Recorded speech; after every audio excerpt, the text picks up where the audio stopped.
What if I told you that the emptiness you've been feeling, that persistent sense that life has lost its color and meaning, is not a sign that something is broken in you, but rather a whisper from the deepest part of yourself, calling you towards something you've never fully been? There is a strange paradox in the human experience, one that we rarely speak about openly, where the moments of greatest inner collapse often precede the most profound transformation. You may have noticed it yourself, in those quiet hours when the routines that once gave structure to your days suddenly feel hollow, when the goals you've been chasing seem to belong to someone else entirely, when even the people you love cannot quite reach the place inside you that has gone silent and still. This is not the heaviness of clinical depression, though it may wear a similar face.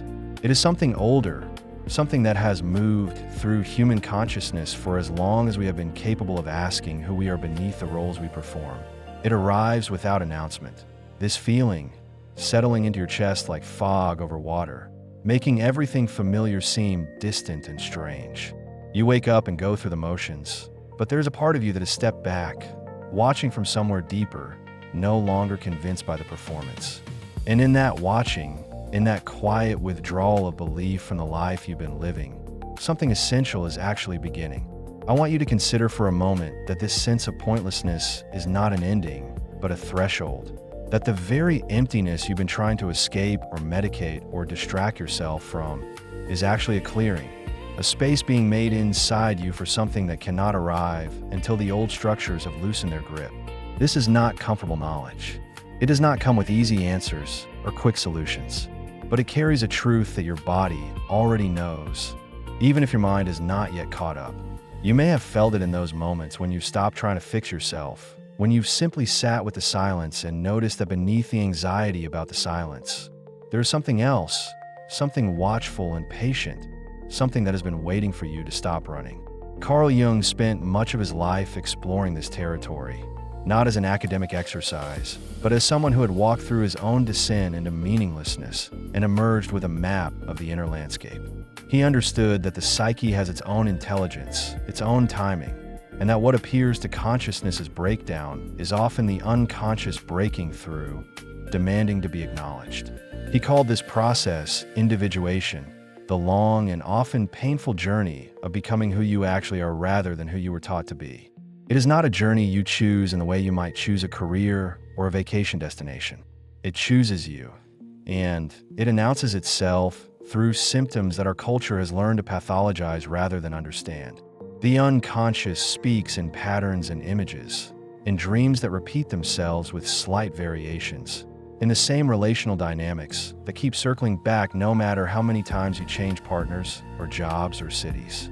It speaks through the body, through inexplicable fatigue or restlessness, through the sudden inability to care about things that once seemed important.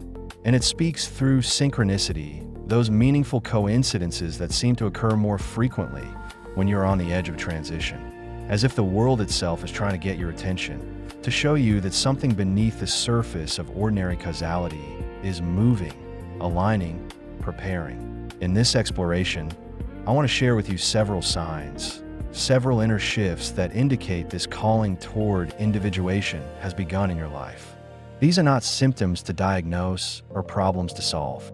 They are recognitions, moments of seeing what has already been happening beneath your awareness. And as I describe them, you may find yourself remembering recent experiences in a new light, understanding that what felt like confusion or failure or loss was actually your psyche's way of redirecting you, of pulling you away from a life that no longer fits the person you are becoming. Stay with me through this, because each sign builds on the others, and together they form a picture of a process that is both deeply personal and utterly universal, something that has moved through countless lives across time, though each person experiences it as if for the first time. The first thing you might notice is a growing sense of disconnection from your own ambitions. This is subtle at first. You still go to work, still meet your obligations, still participate in the activities that define your social identity. But there is a quality of automatism to it now, a sense that you are piloting your life from a distance. The goals that used to motivate you, the achievements that once brought satisfaction, now feel strangely arbitrary. You might find yourself in a meeting, listening to colleagues discuss strategies and targets, and suddenly you're struck by the absurdity of it all. The way everyone is performing urgency and importance around things that, in some larger frame, simply do not matter the way they pretend to matter.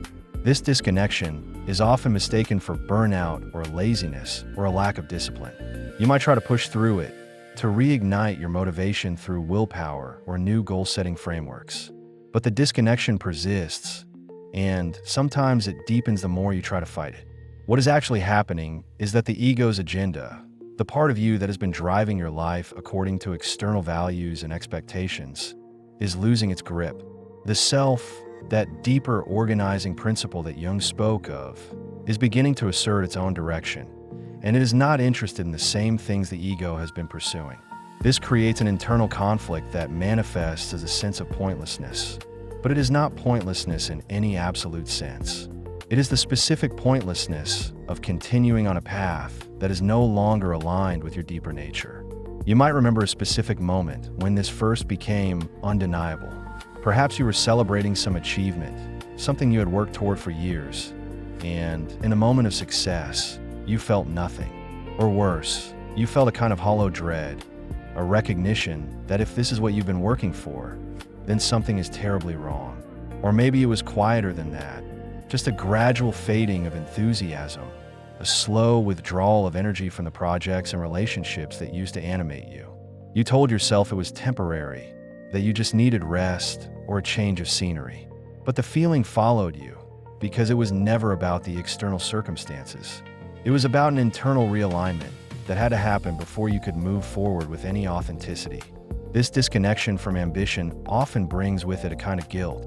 You may look at your life from the outside and see that you have things others want, that you should be grateful, that you have no right to feel this way. This guilt is itself a sign of the conflict between the persona, the mask you wear for the world, and the emerging self that is no longer willing to perform. The persona says you should be satisfied because you have checked the boxes, achieved the markers of success. The self is indifferent to those markers. It is interested in something else entirely, something that cannot be measured or displayed, something that requires you to let go of the identity you have carefully constructed. And so you find yourself in a strange liminal space, neither fully committed to the old life, nor able to see clearly what comes next. This is deeply uncomfortable. The mind wants certainty, wants a plan, wants to know that this feeling means something specific that can be acted upon. But individuation does not work that way. It requires a tolerance for uncertainty, a willingness to stay in the not knowing long enough for something genuine to emerge. This is where many people turn back, reaching for distractions or quick fixes, anything to escape the discomfort of this in-between state. But if you can stay with it, if you can allow the disconnection to be there without immediately trying to resolve it, you begin to notice that it is not empty in the way you feared. There is a quality of attention in it, a kind of listening that was not possible when you were fully identified with your ambitions. Another sign that this process is underway is a growing sensitivity to inauthenticity, both in yourself and in others. You begin to notice when people are performing rather than being, when conversations are scripted rather than real, when social interactions follow predictable patterns that serve to maintain comfort rather than create genuine connection. This sensitivity can be isolating. You may find yourself withdrawing from social situations that you used to enjoy, not because you dislike the people, but because you can no longer participate in the performance with the same ease. The small talk feels suffocating. The collective agreement to avoid anything real or vulnerable feels like a betrayal of something you cannot quite name. This is not about becoming judgmental or superior. It is about the psyche developing a more refined sense of what is true and what is false, what nourishes and what depletes. As the process of individuation deepens, you become less able to tolerate situations that require you to abandon yourself, to pretend to be someone you are not. This might show up in small ways at first. You decline an invitation you would have accepted before, not because you are busy, but because the thought of attending fills you with a specific kind of dread, the dread of having to perform a version of yourself that no longer fits. Or you find yourself unable to laugh at jokes that everyone else finds funny, not because you lack a sense of humor, but because the humor relies on a shared assumption you no longer share. This sensitivity often extends to your own behaviors and choices. You catch yourself saying things you do not mean, agreeing to things you do not want, presenting an image that feels increasingly like a lie. And each time you notice this, there's a small internal recoil, a sense of being out of alignment with yourself. This can be painful because it reveals how much of your life has been constructed around adaptation rather than authenticity. You begin to see the ways you have shaped yourself to fit into relationships, workplaces, family systems, and the cost of that shaping becomes suddenly visible. You realize you've been living as if you need permission to be yourself, as if your actual thoughts and feelings are somehow too much or not enough, as if the only way to be loved or accepted is to edit yourself down to something more palatable. Jung understood this as the tension between the persona and the emerging self. The persona is necessary for functioning in the world. It is the face we show to others, the role we play in various contexts. But when the persona becomes too rigid, when it is mistaken for the totality of who we are, it becomes a prison. Individuation involves a gradual dismantling of this over-identification with the persona, a process that can feel like losing yourself even as you are actually finding yourself. The old identity, the one built on external validation and adaptation, begins to crack, and in the cracks, something more real starts to show through. You might also notice a change in your relationship to time. The future, which once seemed like the place where your real life would begin, loses its pull. You have spent so much of your life waiting, preparing, working towards some future state of arrival. But now the future feels abstract, unreal, and the past feels like it belongs to someone else. What remains is the present moment, and it is both more vivid and more empty than you expected. This is disorienting because our entire culture is oriented toward the future, toward progress and achievement and becoming. To lose interest in the future is to step outside the collective dream, to stop participating in the shared narrative of improvement and advancement. This shift in temporal orientation is actually a return to a more embodied way of being. When you're not constantly projecting yourself into the future or ruminating on the past, you become more aware of what is actually here, now. You notice the quality of light in the afternoon, the texture of your own breathing, the subtle shifts in mood and energy that move through you without cause or explanation. This can feel like a kind of death because the future-oriented self, the one with plans and goals and a narrative of progress, is dying. But it is also a kind of birth, a coming into presence that was not possible when your attention was always elsewhere. In this present-focused state, you may find that your relationship to meaning itself begins to change. Meaning is no longer something you seek in grand narratives or ultimate purposes. It becomes more immediate, more sensory, more tied to the specific texture of your experience in any given moment. You find meaning in small things, in the way morning light falls across the floor, in the taste of coffee, in the silence between words in a conversation. This is not a shallow or superficial meaning. It is actually a deeper kind of meaning, one that does not depend on external validation or future outcomes. It is the meaning of being alive, of being conscious, of participating in the mystery of existence without needing to understand or control it. But this shift also brings a kind of grief. You grieve the loss of the future you imagined, the person you thought you would become, the life you were working toward. Even if that future was never truly yours, even if it was constructed from borrowed desires and cultural scripts, there is still a loss in letting it go. This grief is important.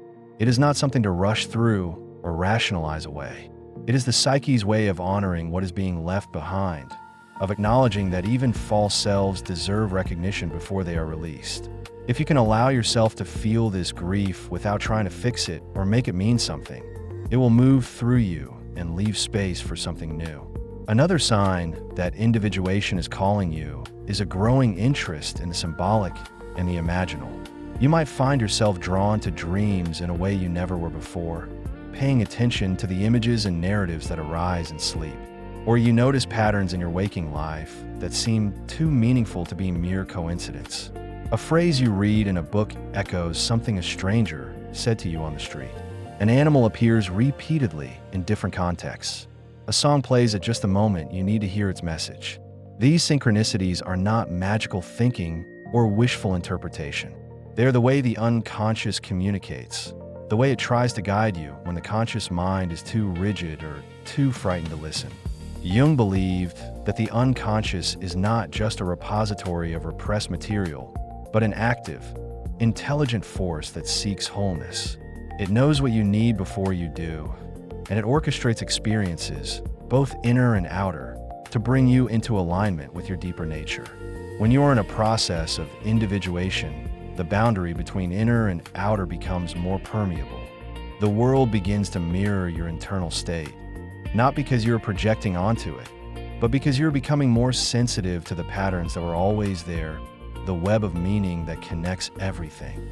This sensitivity to the symbolic can also manifest as a renewed interest in myth, fairy tales, religious texts, or any narrative that operates on multiple levels of meaning.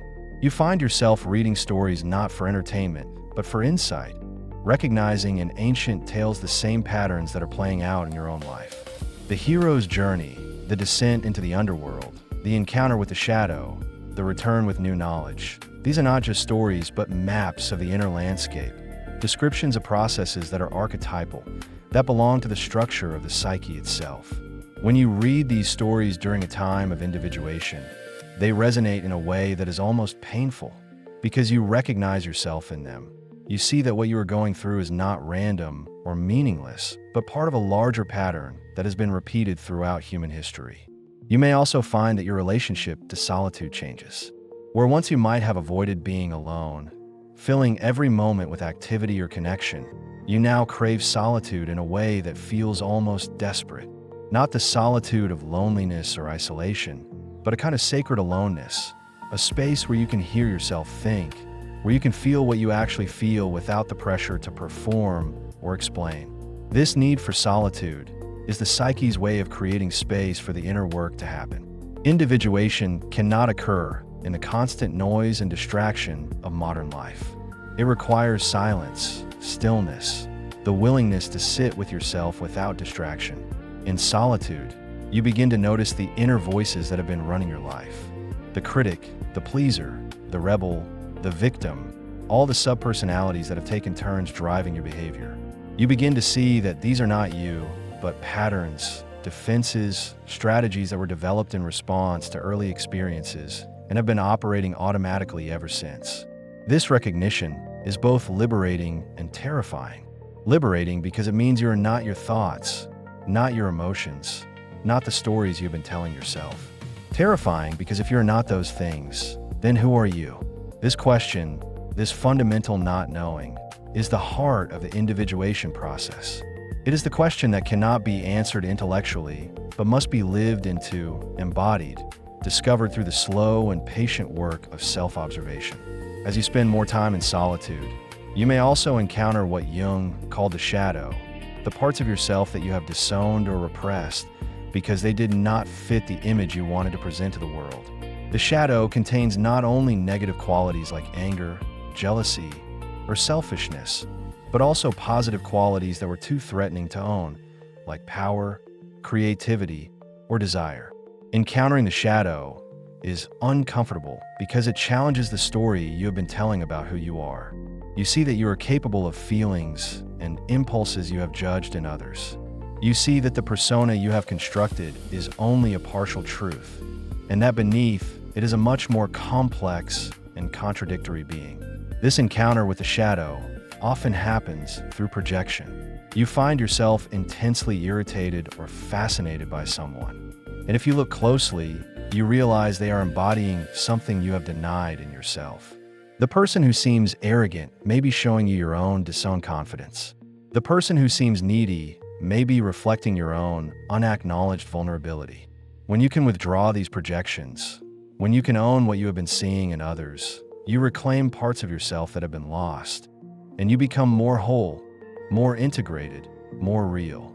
Another sign of this calling toward individuation is a shift in your values and priorities. Things that once seemed important now feel trivial, and things you overlooked now seem essential.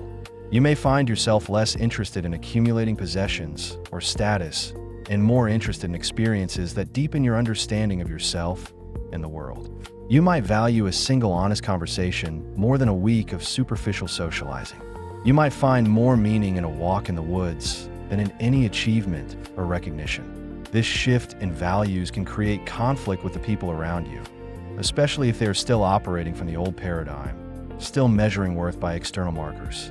This is where the path of individuation can become lonely. You are moving in a different direction than the collective, guided by an inner compass that others may not understand or respect. You may lose friendships, relationships, even career opportunities because you are no longer willing to compromise your emerging sense of self for the sake of fitting in. This is a real loss, and it requires courage to continue. But the alternative, continuing to live a life that is not truly yours, becomes increasingly unbearable. The psyche will not allow it. Once the process of individuation has begun, there is no going back, only forward into the unknown. You might also notice a change in your relationship to suffering, where once you tried to avoid pain at all costs, you begin to understand that suffering is not always a sign that something is wrong. Sometimes suffering is the crucible in which transformation happens. This does not mean seeking out suffering or romanticizing it, but it does mean developing a different relationship to it, one that allows for the possibility that pain can be meaningful, that it can serve a purpose beyond mere endurance.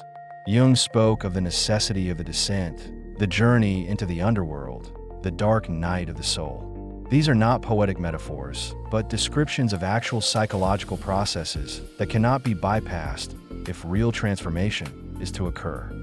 In this new relationship to suffering, you stop asking why this is happening to you and start asking what it is trying to teach you. You begin to see your difficulties not as punishments or failures, but as invitations to grow, to see more clearly, to release old patterns that no longer serve.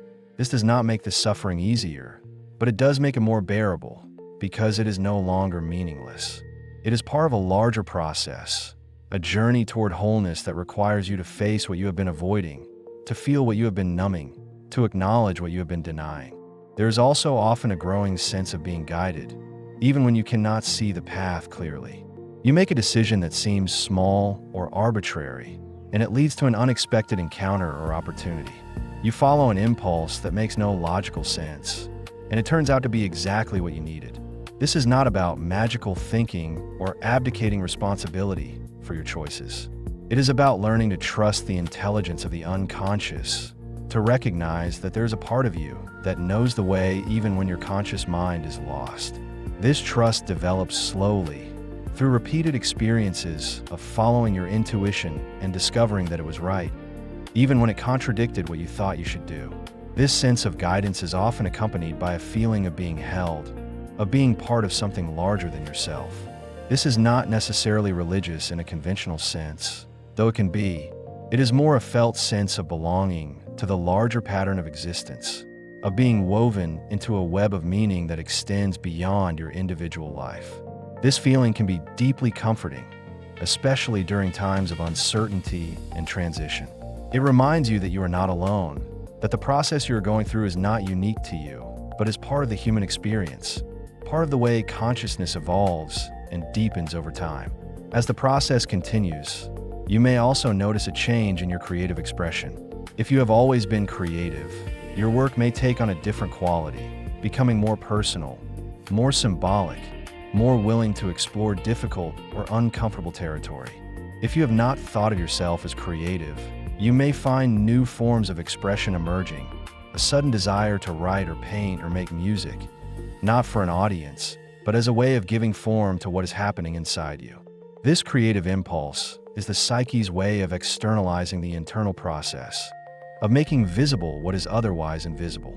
It is a form of active imagination, a dialogue between consciousness and the unconscious that allows for integration and understanding. This creative work is not about producing something beautiful or impressive. It is about honoring the images and impulses that arise from the depths, giving them space to exist outside your head. When you do this, you often discover that the images have a wisdom of their own, that they reveal things you did not consciously know. A drawing might show you an emotion you have been avoiding. A piece of writing might articulate a truth you have been circling around for years. A song might express a longing that has no words. This is the unconscious speaking directly, bypassing the defenses and rationalizations of the conscious mind. You might also find that your relationship to authority changes, where once you looked outside yourself for answers, for someone to tell you what to do or how to be, you begin to develop your own inner authority. This does not mean rejecting all external guidance or becoming arrogant. It means learning to discern what is true for you, what resonates with your deeper knowing, and what is simply someone else's projection or agenda. This inner authority develops through the repeated experience of listening to yourself, of making choices based on your own values and intuition rather than on what you think you should do, and discovering that you can trust yourself, that you have the capacity to navigate your own life. This shift away from external authority can be particularly challenging if you have been raised in a culture or family system that emphasized obedience and conformity. It may feel like betrayal to start thinking for yourself, to question the beliefs and values you were taught. But this questioning is essential to individuation. You cannot become who you are while still living according to someone else's script. At some point, you have to take the risk of disappointing others, of being misunderstood or rejected, in order to honor what is true for you. This is one of the most difficult aspects of the process, and it is where many people get stuck, unable to fully commit to their own becoming because the cost feels too high. But the cost of not individuating is higher, though it is paid in a different currency. It is paid in a life half-lived, in a persistent sense of inauthenticity, in relationships that never quite reach depth, in work that never quite satisfies, in a nagging feeling that you are missing something essential. Jung believed that the psyche will not tolerate indefinite self-betrayal. It will create symptoms, crises, breakdowns, whatever is necessary to get your attention, to force you to turn inward and begin the work of becoming whole. The sense of pointlessness you feel is one of those symptoms. It is the psyche's way of saying that the life you're living is not the life you're meant to live, that something essential is being neglected, and that it is time to pay attention. As you move deeper into this process, you may also experience what feels like a death and rebirth. The old self, the one constructed around external expectations and adaptations, begins to fall away. This can feel like disintegration, like you're losing your grip on reality, like everything you thought you knew about yourself is dissolving. This is terrifying, and it is why many people resist individuation, even when they're being called toward it. The ego does not want to die, even when the death is metaphorical, even when it is necessary for something new to be born. The ego clings to the familiar, to the known, to the identity it has spent years constructing, even when that identity is a prison. But if you can surrender to this process, if you can allow the old self to die without trying to hold it together through sheer will, something remarkable happens. A new sense of self begins to emerge, one that is not constructed but discovered, not performed but lived. This new self is more flexible, more spacious, more capable of holding complexity and contradiction. It is less defended, less concerned with maintaining an image, more interested in truth than in approval. This is the self that Jung spoke of, the organizing center of the psyche that is larger than the ego, that contains the ego but is not limited by it. This emergence of the self is not a single event, but an ongoing process. There is no final arrival, no point at which you can say you're fully individuated. It is a lifelong journey of becoming more conscious, more integrated, more whole. But there are moments along the way when you catch a glimpse of this larger self, when you feel a sense of alignment and clarity that is unmistakable. These moments are gifts, reminders that the work you're doing is real, that the suffering you are enduring is not in vain, that there is a purpose to the process, even when you cannot see it clearly. You might also notice that your relationships begin to change as you change. Some relationships will deepen, becoming more honest and intimate as you become more honest and intimate with yourself. Others will fall away, unable to accommodate the person you are becoming. This is natural and necessary, though it can be painful. Not everyone is meant to walk the entire path with you. Some people come into your life for a season, to teach you something or to support you through a particular phase, and then it is time to let them go. This does not mean the relationship was a failure. It means it served its purpose, and now something else is needed. The relationships that endure through the process of individuation are often transformed. They become less based on need and more based on genuine connection. You stop looking to others to complete you or to validate your existence, and you start relating to them as whole beings in their own right. This creates a different kind of intimacy, one that is not possessive or dependent, but free and spacious. You can be yourself without fear of rejection, and you can allow others to be themselves without trying to change them. This is love in its most mature form, love that does not seek to control or consume, but to witness and honor. Throughout this entire process, there is a quality of surrender that is required. Not the surrender of defeat or resignation, but the surrender of control, the willingness to trust that the process knows where it is going even when you do not. This is perhaps the most difficult aspect of individuation, especially in a culture that values mastery and control, that teaches us we can and should manage every aspect of our lives. But the psyche cannot be controlled. It has its own intelligence, its own timing, and the more you try to force the process, the more it resists. The only way through is to cooperate, to listen, to follow the thread even when it leads into darkness and uncertainty. This surrender is not passive. It is an active receptivity, a willingness to engage with what arises without trying to dictate the outcome. It is the difference between swimming against the current and learning to move with it, to find the places where the water carries you rather than exhausts you. This requires a kind of faith, not in any external deity or system of belief, but in the process itself, in the wisdom of the psyche, in the possibility that what is happening is necessary and meaningful even when it does not feel that way. And so you continue, day by day, moment by moment, learning to live with the questions rather than demanding immediate answers. You learn to tolerate the discomfort of not knowing who you are or where you are going. You learn to find meaning in the process itself rather than in some imagined destination. You learn to trust that the sense of pointlessness is not the final word, but a passage, a necessary emptying that makes space for something new. You learn that transformation is not a linear process, but a spiral, that you will return to the same themes and challenges again and again, but each time from a slightly different angle, with a slightly deeper understanding. In time, you may begin to notice that the world itself looks different. Colors are more vivid. Conversations are more textured. Silence is more full. This is not because the world has changed, but because you have changed. You're more present, more awake, more capable of perceiving what was always there. The sense of pointlessness begins to lift, not because you have found some grand purpose or ultimate meaning, but because you have learned to live in a different way, to be in relationship with life rather than constantly trying to control or escape it. You discover that meaning is not something you find, but something you create moment by moment, through the choices you make and the attention you bring to your experience. This is the gift of individuation, the fruit of the long and difficult journey into yourself. It is not a destination, but a way of being, a capacity to live with greater depth and authenticity, to inhabit your own life fully rather than watching it from a distance. It is the difference between existing and living, between performing a role and being a person. And it is available to anyone who is willing to answer the call, to turn inward when everything in the culture says to look outward, to trust the process even when it makes no sense, to honor the sense of pointlessness as the beginning of something rather than the end.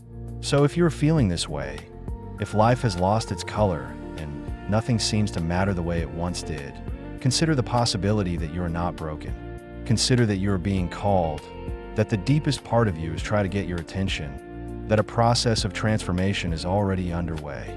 You do not need to do anything dramatic or make any sudden changes.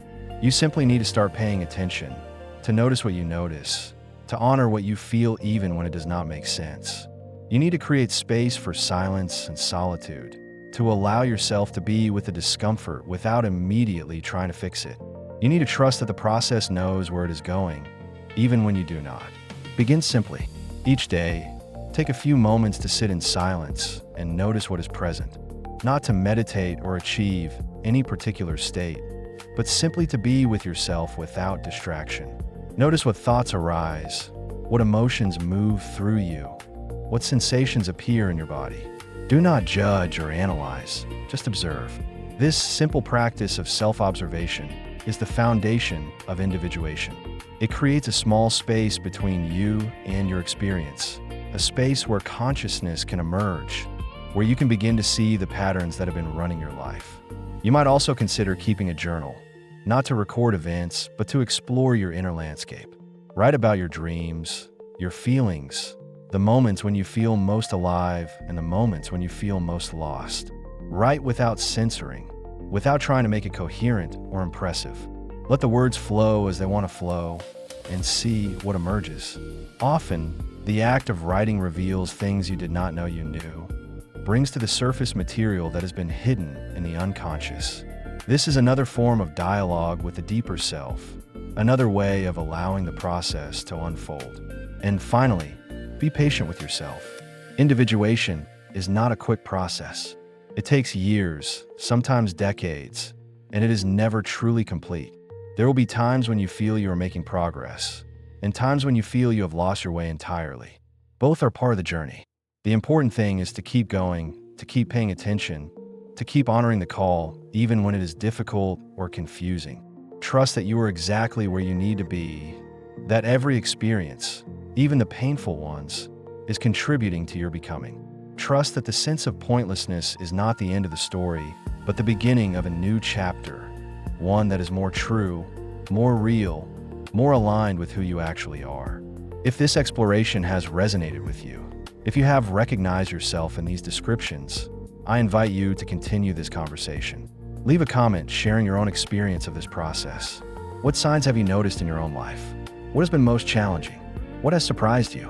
And if you found value in this reflection, consider subscribing so we can continue to explore these depths together.